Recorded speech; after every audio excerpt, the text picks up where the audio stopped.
You're watching Access Minnesota. Here's Jim Dubois. Now we continue our conversation about affirmative action with U of M political science professor Timothy Johnson.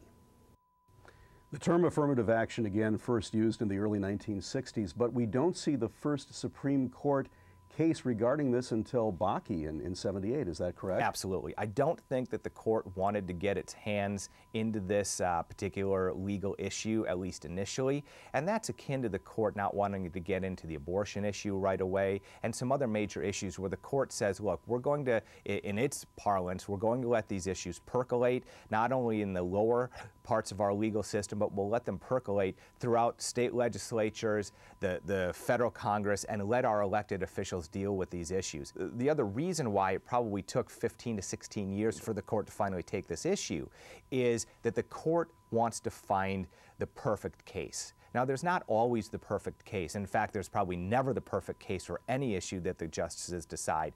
But I don't think it was until Alan Bakke sued the University of California Regents at Davis on this issue where they said, this is the case where we can finally make a statement.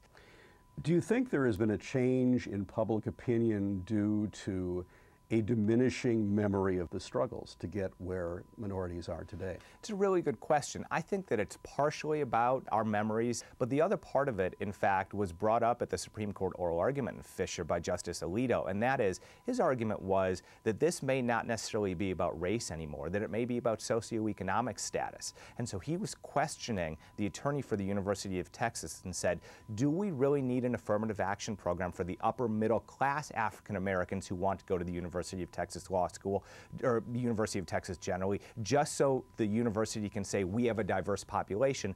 Or is it a program that is meant to support those who are socioeconomically disadvantaged? And that would include not just African Americans, but many Caucasian Americans who are in that exact same boat, who don't get the good education, who may not have the ability to get into the university. And so while it is clearly about memory, I think, because it's been so long, it's also about this idea that affirmative action, if we're going to continue with the policy, may not be about race anymore in general. And I think that's what many Americans, particularly those who are opponents of affirmative action, think about this issue.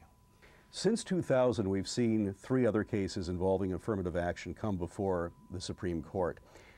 Is this unusual for that number of cases involving a certain issue to come before the court, or is some of this due to the ambiguity of the concept of affirmative action? I think it's very clearly due to the ambiguity, but it's also because the court wants to, if you will, get the law right. You have this idea of the justices really wanting to make sure that the law is protected in a way, and the law in turn is used to protect people's rights in a particular way, and until they can quote unquote get it correct, they may continue to take these cases. Now, there's another side of it, and that is that you've got this ideological split on the U.S. Supreme Court, and in fact, you've got a very conservative court. The most conservative court in history is the Rehnquist court in the late 90s into the early 2000s, and I think that beyond getting this issue correct on affirmative action, they were also looking, that conservative majority was looking for a case to overturn Bakke, to overturn this idea that race should ever be a factor. Now, this is something that is very important for your viewers to think about, for all of us to think about, because in 2 weeks we're going to pick a new president.